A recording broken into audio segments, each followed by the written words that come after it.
ये बताते हुए मुझे बहुत खुशी हो रही है कि आज से मैं नरेशन का सीरीज शुरू करने जा रहा हूँ। वो नरेशन जिसे इंग्लिश में सबसे कठिन टॉपिक माना जाता है। इस वीडियो को देखने के बाद उस नरेशन को आप पानी की तरह पी जाएंगे। ये मेरा विश्वास है, प्रयास है और वादा भी आपसे। आपको इसे धीरे से समझना और कॉपी में नोट करना भी होगा, फिर अच्छे से समझ आने की गारंटी मेरी है। गुड मॉर्निंग, आपका मैं केजवा सर आप सबका हार्दिक स्वागत करता हूँ।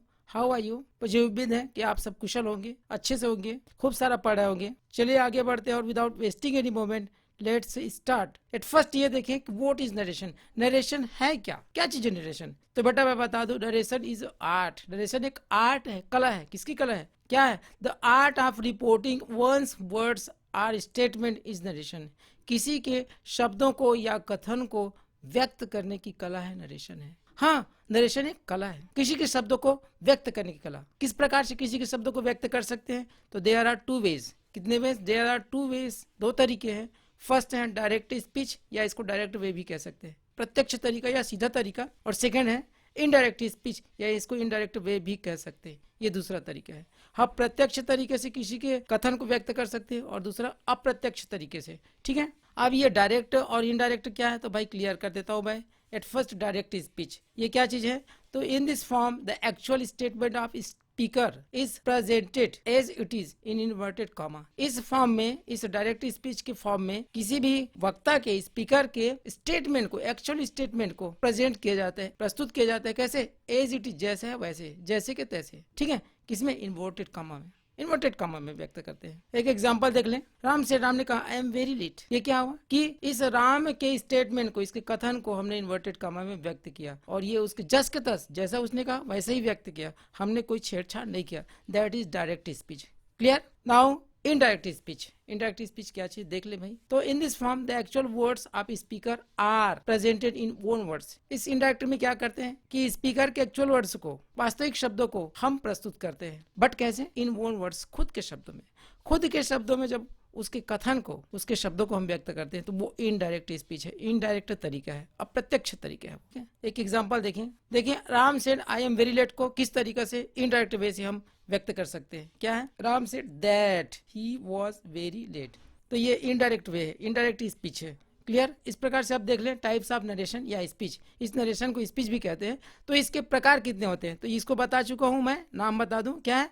फर्स्ट इज डायरेक्ट नरेशन या डायरेक्ट स्पीच, प्रत्यक्ष कथन। And second is indirect narration या इनडायरेक्ट स्पीच। ठीक है, ये अप्रत्यक्ष कथन है। ठीक है, ये क्या चीज है दोनों समझ आया? अभी इनको मैं बताया हूं वही है, अलग से कोई नया चीज नहीं है। बट यहाँ पर ये बस बता दो कि डायरेक्ट स्पीच क्या है। जब हम किसी वक्ता के, स्पीकर के कथनों को उनके ही शब्दों में, सिर्फ अपने मुंह से बोलकर या अपने पेन से लिखकर व्यक्त करते हैं तो वो डायरेक्ट स्पीच है, डायरेक्ट तरीका है। और उसी कथन को जब हम अपने शब्दों में, इस बार क्या होता है, मुंह भी हमारा होता है, शब्द भी हमारा होता है, भाव सिर्फ उसका होता है, जब इस तरीके से व्यक्त करते हैं तो वो इनडायरेक्ट नरेशन है। ठीक है, इस डायरेक्ट नरेशन में क्या होता है? भाव उसका होता है, शब्द उसका होता है, मुंह सिर्फ हमारा होता है। बट इसमें क्या होता है? मुंह हमारा होता है, शब्द भी हमारे होते हैं, सिर्फ भाव उसका होता है। कॉन्सेप्ट क्लियर हुआ? हो गया होगा? चलिए मैं समझता हूँ हो गया होगा। अगर कहीं कंफ्यूजन हो तो मुझे कमेंट बॉक्स में अवश्य बताएं ताकि हम उस पर चर्चा कर सके। एक एग्जांपल ले लें। प्रिया सेड टू प्रीति। प्रिया ने प्रीति को कहा आई एम इन 10th क्लास, मैं कक्षा 10वीं में हूँ। ये डायरेक्ट नरेशन, डायरेक्ट स्पीच है। हम इस प्रिया के शब्दों को जस के तस, एज इट इज,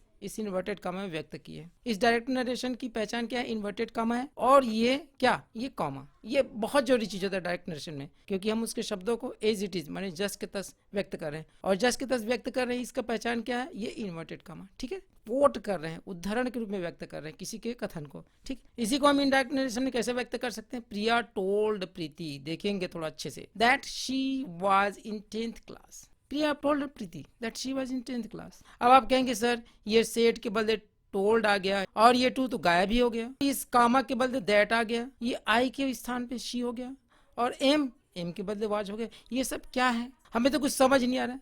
तो बेटा मैं बता दूं, बहुत ही सरल है, आप कंफ्यूज ना हो। अभी इस नरेशन को आप इस तरीके से जान जाएंगे कि दूसरे को आप बता सकते हैं, आप दूसरे को पढ़ा सकते हैं, इतने अच्छे तरीके से आप जान जाएंगे। ये मेरा प्रॉमिस है आपसे, बस आप मेरे साथ बने रहें। चलिए, कहां से कैसे परिवर्तन हुआ, क्यों परिवर्तन किए, ये जानने के लिए सबसे पहले हम इंट्रोडक्शन ले लें, इसका परिचय ले लें, इस डायरेक्ट नरेशन का परिचय ले लें। परिचय किस तरीके से? Priya said to Preeti I am in 10th class. इसी को लेकर के देखते हैं हम कि इसमें कौन कौन से शब्द क्या है। क्यों? क्योंकि ये जानना बहुत ही जरूरी है। चलिए देखिए कौन कौन से शब्द क्या है। प्रिया, ये प्रिया सब्जेक्ट है, रिपोर्टर भी कह सकते हैं इसको, स्पीकर भी कह सकते हैं। अच्छे से दिमाग में बसा लीजिएगा। सेड, सेड क्या है, ये सेड है वो रिपोर्टिंग वर्ब, क्या रिपोर्टिंग वर्ब है। प्रीति, प्रीति क्या है, ऑब्जेक्ट है। और उसके बाद ये रिपोर्टेड स्पीच क्या है, आई एम इन 10th क्लास। इस तरीके से ये रिपोर्टेड स्पीच है, ये ऑब्जेक्ट है, ये रिपोर्टिंग वर्ब है, और ये रिपोर्टर, स्पीकर या सब्जेक्ट। ठीक, अब आप कहेंगे सर इसका इस नरेशन से क्या संबंध है, तो भैया मैं बता दूं बहुत ही महत्वपूर्ण संबंध है। इसके बगैर आप नरेशन चेंज कर ही नहीं सकते। इसको आप अच्छे से दिमाग में बसा लीजिए, क्योंकि इन्हीं कोड वर्ड के माध्यम से माने मैं सब्जेक्ट बोलूंगा, ऑब्जेक्ट बोलूंगा, रिपोर्टिंग वर्ब और रिपोर्टेड स्पीच बोलूंगा, और इन्हीं शब्दों के माध्यम से हम वो रूल्स जानेंगे जिनके माध्यम से हम डायरेक्ट स्पीच को इनडायरेक्ट में आसानी से बदल सकते हैं। इसलिए इसको अच्छे से समझ लीजिए और दिमाग पे बसा भी लीजिए। ओके, आप देखें वो रूल्स किसके लिए, to change direct speech into indirect speech. Direct speech को इनडायरेक्ट स्पीच में, प्रत्यक्ष कथन को अप्रत्यक्ष कथन में बदलने के लिए क्या क्या रूल्स होते हैं ये देख ले फटाफट। देखो फर्स्ट रूल क्या है, यदि रिपोर्टिंग वर्ब के बाद ऑब्जेक्ट हो, क्या यदि रिपोर्टिंग वर्ब के बाद ऑब्जेक्ट हो तो इस से को टेल में बदलते हैं, से को टेल में बदलते हैं। एक एग्जांपल फटाफट दिखा दूं मैं, ये से है तो क्या हो जाएगा, टेल। सेस है तो क्या हो जाएगा, टेल्स हो जाएगा। ठीक है, और अगर सेड है, देखिए सेड है तो क्या हो जाएगा, टोल्ड हो जाएगा। मतलब अगर फर्स्ट फॉर्म है तो फर्स्ट फॉर्म, और अगर एस या एस लगा तो एस या एस लगाएंगे, अगर सेकंड फॉर्म है तो सेकंड फॉर्म। ठीक, इस तरीके से हम चेंज करेंगे। बट एक कंडीशन है। व्हाट इज कंडीशन, कंडीशन ये है कि इस रिपोर्टिंग वर्ब के बाद ऑब्जेक्ट हो तो, और अगर ऑब्जेक्ट नहीं है तो आपको चेंज नहीं करना है, नहीं करना है। ठीक है, आई बात समझ में। सेकंड रूल है क्या, देखिए टू को आपको रिमूव करना है, क्या टू को रिमूव करना है, कहां पर, जो कि ऑब्जेक्ट पहले होगा उस टू को आपको रिमूव करना है। हम ये रूल्स किसके लिए देख रहे हैं, डायरेक्ट स्पीच से इनडायरेक्ट स्पीच बनाने के लिए। ठीक है, देखिए और आपको दैट यूज करना है, कहाँ, इन प्लेस ऑफ कामा, कामा के बदले आपको दैट यूज करना है। कामा कहाँ रहता है, डायरेक्ट स्पीच में। और क्या है, देखिए इन्वर्टेड कामा को रिमूव करना है। फटाफट देखते चले, सब्जेक्ट को चेंज करना है, किसके सब्जेक्ट को, रिपोर्टेड स्पीच के। जो शुरू वाला सब्जेक्ट होता है वो नहीं, रिपोर्टर वाला सब्जेक्ट वो नहीं, रिपोर्टेड स्पीच के अंदर जो सब्जेक्ट होता है उसको चेंज करना है। किस तरीके से मैं नीचे बता रहा हूँ, लेकिन यहाँ पर आप ये मत पूछना कि सर ये रिपोर्टेड स्पीच क्या है, मैं पहले बता चुका हूँ, इसका अच्छे से परिचय सम्मेलन करा चुका हूँ, इसलिए अब मत पूछना, अब सिर्फ समझना है। ओके, किस तरीके से रिपोर्टेड स्पीच के सब्जेक्ट को बदलेंगे, एक बहुत ही प्यारा सूत्र है, क्या 1 2 3 और उसके नीचे में SON। अब आप कहेंगे ये SON 1 2 3 क्या चीज है सर, तो मैं इसको अच्छे से बताऊंगा इसी वीडियो में, अभी इसके बाद बताऊंगा। लेकिन यहाँ पर आपको याद करने का एक तरीका बता दूं जो कि साइंस के लैंग्वेज में होगा।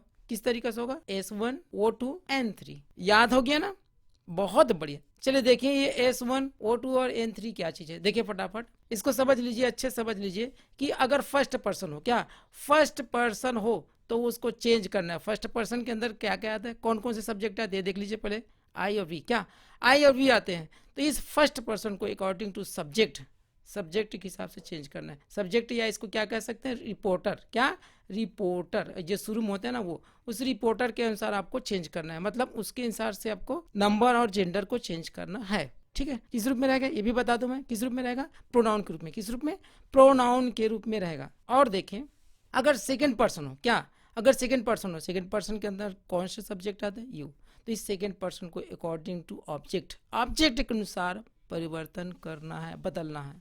अगर थर्ड पर्सन हो, क्या अगर थर्ड पर्सन हो, थर्ड पर्सन में क्या क्या आता है, he she it name etcetera, तो आपको बदलना नहीं है, no change, N for no change. ठीक है, कोई परिवर्तन नहीं करना है। क्लियर, जब हम परिवर्तन करेंगे, जब हम चेंज करेंगे, किस तरीके से करेंगे, सर्वनाम के रूप में। किस रूप में, सर्वनाम के रूप में। तो ये हुआ SON का ट्रिक, इसको आप अच्छे से दिमाग में बसा लीजिए, फिर आपको सब्जेक्ट चेंज करने के संबंध में कोई कंफ्यूजन नहीं होगा, कभी नहीं होगा। बट एक कंडीशन है, क्या कंडीशन है, जैसे कि हमने अभी जाना कि आई और वी जो कि फर्स्ट पर्सन होते हैं उसको सब्जेक्ट के अनुसार चेंज करते हैं ना। बट एक कंडीशन है, कंडीशन क्या है, अगर इसी वी शब्द का प्रयोग, क्या अगर इसी वी शब्द का प्रयोग पूरे मानव जाति के लिए हो तो इसको चेंज नहीं करते हैं, नहीं करते हैं। एक एग्जांपल देखे तो समझ आएगा।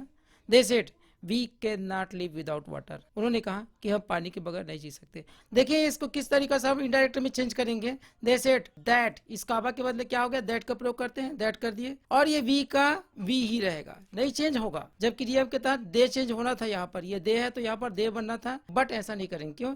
क्योंकि ये मनुष्य के समूह के लिए नहीं है, पूरे मानव जाति के लिए प्रयुक्त हुआ, इसलिए वी कैन नॉट। अब यहाँ पर बोलेंगे सर आप कैन को हमने कुड में क्यों नहीं बदला? क्योंकि हम बदलते हैं अक्षर, वो रूल्स मैं आपको आगे बताऊंगा, हम चेंज करते हैं अक्सर। फिर ऐसा क्यों नहीं हुआ? क्यों? क्योंकि ये सार्वभौमिक सत्य भी है, और सत्य हो तो हम टेंस चेंज नहीं करते। ये सारे रूल्स मैं आपको बताऊंगा आगे, नहीं चेंज करते, ठीक है। तो we can not live without water, इस तरीके से यहाँ पर ना टेंस बदलेगा और ना ही ये वी चेंज होगा, ठीक है। बट अगर इसी वी का प्रयोग, क्या अगर इसी वी का प्रयोग किसी न्यूज़पेपर या मैगजीन के, अच्छे से समझिएगा, सुन लीजिए बढ़िया से, अगर इसी वी शब्द का प्रयोग किसी मैगजीन या न्यूज़पेपर के एडिटर, संपादक के लिए प्रयुक्त हो, तो इसी वी के बदले हम इट का प्रयोग करते हैं। क्या करते हैं? इट का प्रयोग करते हैं। और नियमानुसार पजेसिव एडजेक्टिव के लिए हम इट्स का भी प्रयोग करते हैं। चलिए इसको फटाक से हम इनडायरेक्ट बना के देख लेते हैं। The Times of India says present tense में है दैट इट इज, ये वी के लिए इट शब्द का प्रयोग हुआ। क्यों? क्योंकि वी शब्द में बताया ना एडिटर के लिए प्रयुक्त हो रहा है, तो इस स्थिति में ऐसा करते हैं, it is trying it's best. अभी इट्स क्या है? ये अवर के बदले है। जैसे वी का पजेसिव केस होता है अवर, उसी प्रकार से इट का पजेसिव केस क्या हुआ? इट्स, ठीक है। तो इस तरीके से ये एक्सेप्शंस, ये अपवाद भी आपको अच्छे से याद रखना होगा। अब देखें शब्दों को जो कि मुख्य रूप से एडवर्ड्स होते हैं, इन शब्दों को किस तरीके से बदलते हैं, किसमें? इनडायरेक्ट नरेशन में। लेकिन वो शब्द कहाँ होंगे ये भी बता दूं, रिपोर्टेड स्पीच में। कहाँ? रिपोर्टेड स्पीच में। तो इन शब्दों को किस तरीके से बदलते हैं ये देख लें, ठीक है। देखिए फटाफट कि अगर दिस हो, डायरेक्ट नरेशन में अगर दिस है तो आपको दैट बदल रहा है, these, those, here, there, now, then, thus, so, hence, dense. और अगर टुडे दिया हुआ है तो दैट डे, ठीक है। और देखिए फटाफट टू नाइट, इसके बदले आपको that night, this day, that day, this night, that night. इसका मतलब क्या हुआ? दिस के बदले आपको दैट यूज कर रहे हैं, सीधा सीधा, ठीक है। टुमारो, इसके तीन ऑप्शन है, the next day, the following day, on the मारो, ये भी है। इस तीनों में से कोई ऑप्शन आप लिख सकते हैं इनडायरेक्ट नरेशन में। यस्टरडे, इसके बदले आप प्रीवियस या द डे बिफोर यूज करेंगे। हमारे पास और लिस्ट है, देखिए फटाफट। द डे बिफोर यस्टरडे, मतलब यस्टरडे के एक दिन पहले, जिसको हम लोग क्या बोलते हैं? परसों। तो इस परसों शब्द अगर ऐसा दिया हुआ है तो आपको 2 days बिफोर ऐसा यूज करना होगा।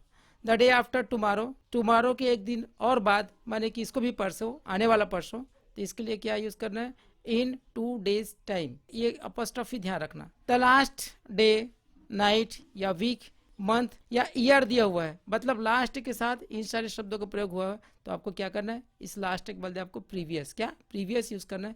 फिर डे, डे के बदले डे, नाइट, वीक, मंथ या ईयर जो दिया हुआ वो। और इसी प्रकार से नेक्स्ट, ये नेक्स्ट यूज हो तो क्या करना है? Next day, night, next week या नेक्स्ट मंथ या नेक्स्ट ईयर दिया हो तो क्या करना है आपको? इस नेक्स्ट के बदले फॉलोइंग यूज करना है। क्या करना है? फॉलोइंग, फिर डे, नाइट, वीक, मंथ या ईयर जो दिया हो वो। कम के बदले आपको गो यूज करना है, और 1 year एगो के बदले आपको अ ईयर बिफोर यूज करना है। निकटता बताने वाले शब्दों को दूरी बताने वाले शब्दों में बदलते हैं, ठीक है। इस रूल का एक एग्जांपल देख ले। Kuber said I will go this morning, भाई सुबह जाऊंगा, ठीक है। तो इसको हम इनडायरेक्ट में कैसे बदलेंगे? Kuber said that. अब यहाँ पर ये देखें कि इस सेड के बदले टोल्ड क्यों नहीं आया? टोल्ड क्यों नहीं आया? तो टोल्ड इसलिए नहीं आया भैया कि इस सेड के बाद कोई ऑब्जेक्ट नहीं है। अगर ऑब्जेक्ट नहीं है तो आपको चेंज नहीं करना है, सेड को जस्ट के तस ही लिख रहा है। कुबेर सेड दैट, ये दैट क्यों आया? इस कामा के बदले। दैट ही वुड, ये वुड कहाँ से आया? टेंस चेंज करेंगे, अभी इसके रूल्स में बताऊंगा। गो दैट मॉर्निंग, इस दिस के बदले हमने क्या किया? दैट यूज किया, और इस तरीके से ये बन गया इनडायरेक्ट नरेशन। बट यहाँ भी एक एक्सेप्शन है, अपवाद है। अपवाद क्या है?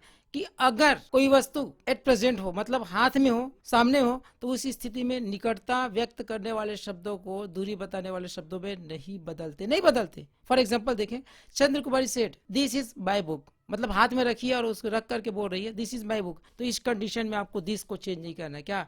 चंद्र Kumari said that this was her book, हमने टेंस बदल दिया बट इस दिस को हमने चेंज नहीं किया, ये भी आपको ध्यान रखना होगा।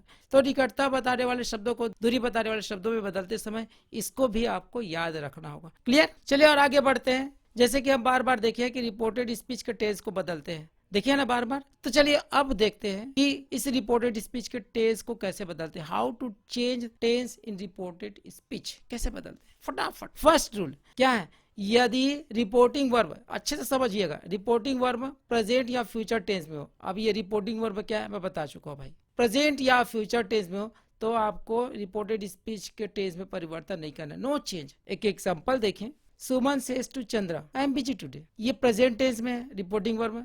जितना खेल होता है वो रिपोर्टिंग वर्ब से होता है। इस तरीके से क्या होगा, इसके रिपोर्टेड स्पीच के टेंस में परिवर्तन नहीं होगा। कैसे देखें फटाफट। सुमन टेल्स, देखो सेज के बदले टेल्स है, और टेल्स क्यों आया, क्योंकि इस रिपोर्टिंग वर्ब के बाद ऑब्जेक्ट है। अगर ऑब्जेक्ट है तो इसको आपको चेंज करना है, से को चेंज करना है। तो सुमन टेल्स चंद्रा दैट, ये दैट कहाँ से आया आपको पता चल गया। शी कहाँ से आया, ये SON के सिस्टम से आया। क्या है कि अगर फर्स्ट पर्सन हो तो अकॉर्डिंग टू सब्जेक्ट रिपोर्टर, और यहाँ पर रिपोर्टर कौन है, सुमन है। तो सुमन क्या है, सुमन इज अ फेमिनाइन जेंडर, और इसलिए हम इस फेमिनाइन जेंडर के लिए, फीमेल के लिए क्या यूज किए, शी यूज किए, है ना। तो Suman tells Chandra that she is busy that day. इसे टुडे के बदले दैट हो गया ना। बट इस एम के बदले इज ही है, जबकि हम लोग ये देखते आए हैं कि एम के बदले टेंस बदल जाता है और क्या हो जाता है, वाज हो जाता है। बट इस रिपोर्टेड स्पीच का टेंस नहीं बदला। क्यों नहीं बदला, क्योंकि ये प्रेजेंट टेंस में क्या है, प्रेजेंट टेंस में। अगर इसी को हम फ्यूचर टेंस में लिखेंगे तो क्या बन जाएगा, सुमन विल से, इस तरीके से हो जाएगा, टू चंद्रा और फिर जस के तस, और यहाँ पर विल टेल हो जाएगा और फिर जस के तस। इस तरीके से हमने जाना कि रिपोर्टिंग वर्ब अगर प्रेजेंट या फ्यूचर टेंस में हो तो रिपोर्टेड स्पीच मतलब इसके टेंस में कोई परिवर्तन नहीं करते, no change. Clear. Next rule देखें, यदि रिपोर्टिंग वर्ब पास्ट में हो, क्या अच्छे से समझिएगा, यदि रिपोर्टिंग वर्ब पास्ट में हो बट रिपोर्टेड स्पीच प्रेजेंट में हो, किसमें हो, प्रेजेंट में हो, तो कैसे चेंज करते हैं। अब यहाँ कुछ होने वाला है, कैसे चेंज करते हैं देखें फटाक से। प्रेजेंट इंडेफिनिट को पास्ट इंडेफिनिट में चेंज करते हैं, और देखें प्रेजेंट कंटिन्यूअस को पास्ट कंटिन्यूअस में, प्रेजेंट परफेक्ट को पास्ट परफेक्ट में, और प्रेजेंट परफेक्ट कंटिन्यूअस को पास्ट परफेक्ट कंटिन्यूअस में बदलते हैं। इसका मतलब क्या हुआ कि संबंधित पास्ट में बदलते हैं। किसे बदलते हैं, संबंधित पास्ट में। कैसे, जैसे प्रेजेंट इंडेफिनिट से पास्ट इंडेफिनिट, प्रेजेंट कंटिन्यूअस से पास्ट कंटिन्यूअस, संबंधित पास्ट हो गया। प्रेजेंट परफेक्ट से पास्ट परफेक्ट, और प्रेजेंट परफेक्ट कंटिन्यूअस से पास्ट परफेक्ट कंटिन्यूअस में परिवर्तन कर। लेकिन कब, यदि रिपोर्टिंग वर्ब पास्ट टेंस में हो तो। पास्ट टेंस में कैसे पता चलेगा आपको, सेड के माध्यम से। किसके माध्यम से, सेड अगर लिखा हुआ तो समझ जाएगी कि वो पास्ट टेंस में है, तब की कंडीशन में ये परिवर्तन करना है। ठीक है, लेट्स सी एन एग्जांपल। एक एग्जांपल देख लें। सोनू सेड, सोनू ने कहा, ये सेड देखो ये पास्ट टेंस में, I have done my job, मैंने अपना काम कर दिया। ये है प्रेजेंट परफेक्ट में और ये है पास्ट में, तो क्या होगा, Sonu said that he had done his job. आपको मैं बता रहा हूँ ये दैट कहाँ से आया आपको समझ आ गया, ही कहाँ से आया भी आपको समझ आ गया, ये हैड कहाँ से आया आपको बता रहा हूँ। ये है प्रेजेंट परफेक्ट में और ये हो गया पास्ट परफेक्ट में। टेंस, टेंस जानना जरूरी है। बिना टेंस के आप नरेशन समझ ही नहीं सकते, बिना टेंस के आप नरेशन समझ ही नहीं सकते, ये एक फैक्ट है। यहाँ पर एक बात और मैं बता दूं, अगर आपको टेंस अच्छे से समझना है तो मेरा 40 मिनट्स का क्या सिर्फ 40 मिनट का एक वीडियो बना हुआ है जिसमें आप टेंस को अच्छे से समझ सकते हैं, इस बात की गारंटी है, अच्छे से समझ सकते हैं। उस वीडियो का लिंक मैं डिस्क्रिप्शन बॉक्स में दे दूंगा, आप अवश्य देखें। चलिए एक एग्जांपल और ले लें। अनीता सेड टू चंद्रा, अनीता ने चंद्रा को कहा, क्या, I make kite for you, वह तुम्हारे लिए पतंग बनाती हूँ। I make kite for you, ये प्रेजेंट इंडेफिनिट में है, और इस तरीके से इसको हम किस में चेंज करेंगे, किस में चेंज करेंगे, आप सोच रहे हैं, और आप जो सोच रहे हैं वो बिल्कुल सही है बेटा। इसको हम पास्ट इंडेफिनिट में चेंज करेंगे। अब ये Anita told Chandra that she made kite for हर, फटाफट देख लें कि इस सेड को हमने टू में बदल दिया। क्यों बदला, क्योंकि इसके बाद ऑब्जेक्ट है, जब ऑब्जेक्ट है तभी बदलेंगे, ये सब मैं बार बार बता चुका हूँ और फिर बता रहा हूँ। इस टू को गायब करते हैं, गायब कर दिए, दैट आ गया। ये आई के लिए शी यूज किए हैं, क्यों, क्योंकि first person according to reporter या सब्जेक्ट के हिसाब से फर्स्ट पर्सन को चेंज करते हैं। तो शी मेड, अब ये मेड कहाँ से आया, तो बेटा मैं बता दूं ये प्रेजेंट इंडेफिनिट टेंस है और ये है past indefinite tense, second form of main verb, past indefinite tense. She made kite for her. अब इस यू के बदले हर क्यों आया, ये भी पूछ सकते हैं। तो भैया ये सेकंड पर्सन है और सेकंड पर्सन को ऑब्जेक्ट के हिसाब से बदलते हैं, और यहाँ पर ऑब्जेक्ट फेमिनाइन जेंडर है, स्त्रीलिंग है, तो यहाँ पर चंद्रा के लिए हमने हर का प्रयोग किया है। क्लियर। चलिए आगे बढ़ के और रूल से देखते हैं कि यदि रिपोर्टिंग वर्ब, अच्छे से समझेंगे, रिपोर्टिंग वर्ब और रिपोर्टेड स्पीच दोनों पास्ट में हो, क्या दोनों पास्ट में हो, तब आपको क्या करना है देखिए फटाक से। पास्ट इंडेफिनिट को पास्ट परफेक्ट में बदलते हैं। और क्या, पास्ट कंटिन्यूअस को पास्ट परफेक्ट कंटिन्यूअस में बदलते हैं। इसको दूसरे शब्द में भी ये समझ लीजिए कि आर करना है। क्या, पास्ट इंडेफिनिट के बाद पास्ट कंटिन्यूअस होता है, लेकिन पास्ट कंटिन्यूअस में बदलना नहीं, आर करके पास्ट परफेक्ट में बदलना है। ठीक है, इसी प्रकार से पास्ट कंटिन्यूअस के बाद क्या होता है, पास्ट परफेक्ट है, लेकिन आपको पास्ट परफेक्ट नहीं बनाना है, क्या, पास्ट परफेक्ट कंटिन्यूअस में बदलना है। ठीक है, लेकिन कंडीशन क्या है, कंडीशन क्या है कि रिपोर्टिंग वर्ब और रिपोर्टेड स्पीच दोनों पास्ट में हो तब। एक एग्जांपल ले लें, कमलेश सेड टू तुकेश, तुकेश से कहा क्या, आई डांस्ड टू नाइट, आज रात को मैंने नाचा। देखिए इसका इनडायरेक्ट नरेशन कैसे बनेगा, कमलेश टोल्ड, ये टोल्ड क्यों आया, सारी बातें अब समझ आ गया आपको, दैट ही। अब यहाँ पर ही का प्रयोग क्यों किए, क्योंकि ये फर्स्ट पर्सन इस कमलेश को रिप्रेजेंट करता है, तो ये पुल्लिंग है, तो ही हैड डांस्ड। इस पास्ट इंडेफिनिट को हम पास्ट परफेक्ट टेंस में बदल दिए ना। कुछ रूल्स और देखें, अगर रिपोर्टिंग वर्ब पास्ट में हो बट रिपोर्टेड स्पीच फ्यूचर में हो, क्या ध्यान रखना, रिपोर्टेड स्पीच इस बार फ्यूचर में है, तब क्या करेंगे, तब आपको हेल्पिंग वर्ब को चेंज करना होगा, शैल के बदले शुड यूज करना होगा, तब वो पास्ट में चला गया। विल का पास्ट फॉर्म वुड यूज करना होगा, शैल बी का जस के तस रहेगा। ठीक है, मतलब चेंज नहीं होगा, आपको इन कुछ बातों को ध्यान रखना होगा, बट ये कंडीशन भी याद रखना होगा, कब, अगर रिपोर्टिंग वर्ब पास्ट में हो तभी ऐसा करना है। क्लियर। इसी प्रकार से अगर रिपोर्टिंग वर्ब पास्ट में हो तो कुछ सहायक क्रियाएं किस तरीके से बदलेंगे, देखें, कैन को कुड में बदलना है, मे को माइट में, और इसी प्रकार से इज या मार को वाज या वर्ब में बदलना है। क्लियर। बट ये जो कंडीशन है उसको आपको अच्छे से याद रखना होगा, कब, यदि रिपोर्टिंग वर्ब पास्ट में हो तभी ऐसा करेंगे। रिपोर्टिंग वर्ब पास्ट में हो ये कैसे पता चलेगा, ये सेड दिया है तो ये समझना कि ये पास्ट टेंस में है, तभी हम ऐसा परिवर्तन करेंगे। यहाँ एक खास बात बता दूं कि रिपोर्टेड स्पीच के टेंस में परिवर्तन का जो खेल वो किससे शुरू होता है, रिपोर्टिंग वर्ब से। किससे, रिपोर्टिंग वर्ब से शुरू होता है। अगर वो प्रेजेंट में है तो कोई परिवर्तन नहीं होगा इधर रिपोर्टेड स्पीच में, अगर वो पास्ट में है और ये रिपोर्टेड स्पीच प्रेजेंट में है तो आपको परिवर्तन करना है संबंधित पास्ट में। और इसी प्रकार से अगर ये रिपोर्टिंग वर्ब भी पास्ट है और रिपोर्टेड स्पीच भी पास्ट है तो आपको नियमानुसार परिवर्तन करना है। कुल मिला के खास बात यह है कि आपको रिपोर्टिंग वर्ब को अच्छे से ध्यान रखना होगा। रिपोर्टिंग वर्ब, सारा खेल रिपोर्टिंग वर्ब से ही शुरू होता है। बेटा इन रूल्स को आप अच्छे से समझ लें ताकि किसी प्रकार से कोई कंफ्यूजन ना हो। चलिए अब देखें एक्सेप्शंस माने अपवाद। हमने अभी इनडायरेक्ट नरेशन के टेंस चेंज के संबंध में बहुत सारे रूल्स जाने, टेंस कैसे चेंज करते हैं ये जाने, बट कुछ अपवाद भी हैं जहां पर ये रूल्स नहीं लागू होते। क्या, जहां पर ये रूल्स लागू नहीं होते, क्या क्या वो अपवाद है देख ले। अगर हैबिचुअल या यूनिवर्सल ट्रूथ हो, मतलब आदत व्यक्त हो या कोई सार्वभौमिक सत्य हो, इसी प्रकार से प्रिंसिपल्स बड़े सिद्धांत हो या प्रोवर्ब कोई कहावत हो, तो उस कंडीशन में आपको टेंस चेंज नहीं करना है। किसका टेंस नहीं चेंज करना है, रिपोर्टेड स्पीच का। ये इसको बढ़िया से दिमाग में बसा लीजिए, नहीं चेंज करना है। एक एग्जांपल फटाक से ले ले, द टीचर से, टीचर ने कहा, क्या कहा, द अर्थ इज राउंड। यहाँ पर टी बड़ा है बेटा, ये टी बड़ा है। हमेशा इस इन्वर्टेड कामा में कोई भी स्टेटमेंट लिखते हैं तो उसे हम पहला अक्षर बड़ा करके ही लिखते हैं, तो इस प्रकार से ये टी बड़ा है।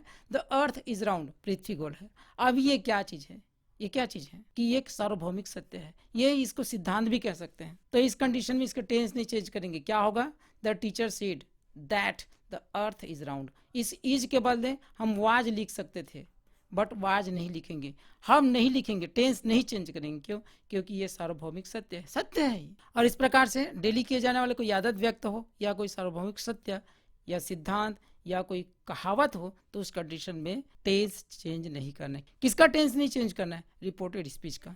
क्लियर। तो चलिए ये है बेसिक कॉन्सेप्ट, ये बेसिक कॉन्सेप्ट है। कॉन्सेप्ट क्लियर हुआ, कितना क्लियर हुआ मुझे आप बताएंगे तो बहुत ही खुशी होगी। इसके बाद हमसे आप अफर्मेटिव और नेगेटिव सेंटेंसेस के आसानी से इनडायरेक्ट नरेशन बना सकते हैं। अब आप कहेंगे सर आपने तो अभी तक एक भी नेगेटिव सेंटेंस का एग्जांपल नहीं दिया, तो बेटा चलिए मैं एक एग्जांपल देता हूँ और अच्छे से समझा भी देता हूँ। मोहन सेठ, क्या, मोहन सेठ I am not your teacher, मैं आपका टीचर नहीं हूँ। ठीक है, इसको हम इनडायरेक्ट में कैसे बदलेंगे, मोहन सेठ दैट ही, ये ही कहां से आपको समझ आ गया, वाज नॉट आवर टीचर। अब आप कहेंगे सर ये योर के बदले आवर शब्द कैसे आया, आवर कैसे आया, तो मैं आपको पहले बता चुका हूँ, फिर बता रहा हूँ कि इस सेकेंड पर्सन को अकॉर्डिंग टू ऑब्जेक्ट, ऑब्जेक्ट के अनुसार बदलते हैं। बट आप कहेंगे कि सर यहाँ पर तो कोई ऑब्जेक्ट दिया नहीं है, कोई ऑब्जेक्ट नहीं दिया ना, नहीं दिया ना, मोहन सेठ सीधा सीधा आ गया। तो बेटा मैं बता दूं ऐसे कंडीशन में क्या होता है, अस या मी ये शब्द ऑब्जेक्ट होते हैं, हमें या मुझे भाई बोलने वाला किसी को बताएगा ना, किसे बता रहा है, मुझे बता रहा है या हम सब बहुत लोग हैं तो हमें बता रहा है। तो इस प्रकार से अगर कोई ऑब्जेक्ट नहीं दिया हुआ है, हमें या मुझे, ये शब्द ऑब्जेक्ट होते हैं। ठीक है, इस तरीके से क्या हुआ, वी या आई का क्या हुआ, ऑब्जेक्टिव केस। अब ये देखें, इस योर को और में क्यों बदला, क्योंकि यू का जो पजेसिव केस होता है वो योर होता है, क्या होता है, योर होता है। और इसी प्रकार से वी का पजेसिव केस क्या होता है, अवर होता है। इस प्रकार से हमने इस योर के बदले अवर यूज किए हैं। ठीक है, तो जाते जाते ये खास बात भी आप ध्यान रखना। क्लियर हो गया? तो बेटा चले इस वीडियो में सिर्फ इतना, अगले वीडियो में इसी नरेशन के इंट्रोगेटिव सेंटेंस के साथ फिर मिलेंगे। तब तक आप मुस्कुराते रहें और मेहनत करते भी रहें। मेहनत करते रहें किसके लिए, अपने लिए, अपने पेरेंट्स के लिए, अपने देश के लिए। मेरी शुभकामनाएं आपके साथ हैं। Best of luck. Thank you.